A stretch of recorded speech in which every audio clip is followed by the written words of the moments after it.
小马犬到底多少钱？怎么去挑？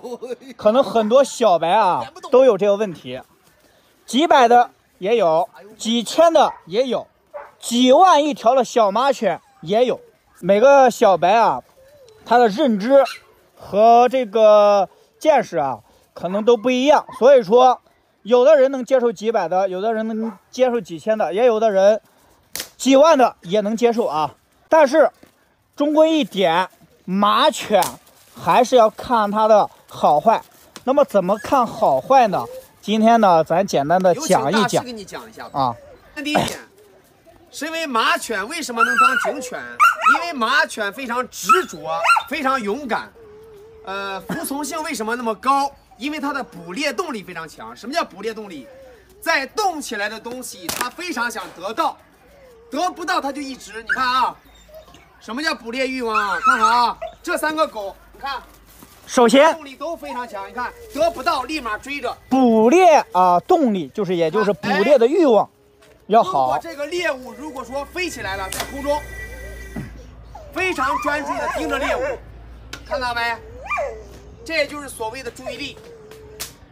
好，第3点，我们随便让一个注意力啊，咬口。所谓的咬口就是说，咬到这个猎物之后不能松开。来，随便让一个狗咬一下啊。第3就是这个咬口要好，让它咬一个啊。哎，这3个都咬，我颠不动啊！我操！看咬口啊，看到没？那接下来看什么呢？胆量啊，胆量。对，来拿个鞭子啊。第4，咱就看胆量。其实有80%的狗都害怕鞭炮声，你们可以测试一下。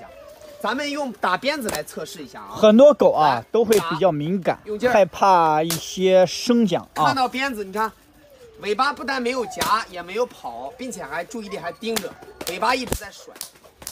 好狗和垃圾狗的唯一区别就是看尾巴的状态啊，看到没有？静起来和动起来的状态都要去看尾巴，尾巴是能30-40%证明一条狗的好坏。你们可以去狗市上、大街上可以看看那些300-500的马犬啊，不要说训练啊，有人说你们会训练，2-3个月的小狗是没有训练的，天生的什么样就什么样，这只是在挑逗啊。如果你不相信的话，你可以去买一条300-500的马犬，你回家挑逗3年。我的马犬挑逗3个月，咱俩再比一比，试一试。好东西终归是好东西啊！如果你想玩马犬，就玩一条中上等的狗，因为你养垃圾狗付出的时间、花费的精力、吃喝拉撒的这个喂食，都是一样的，对不对？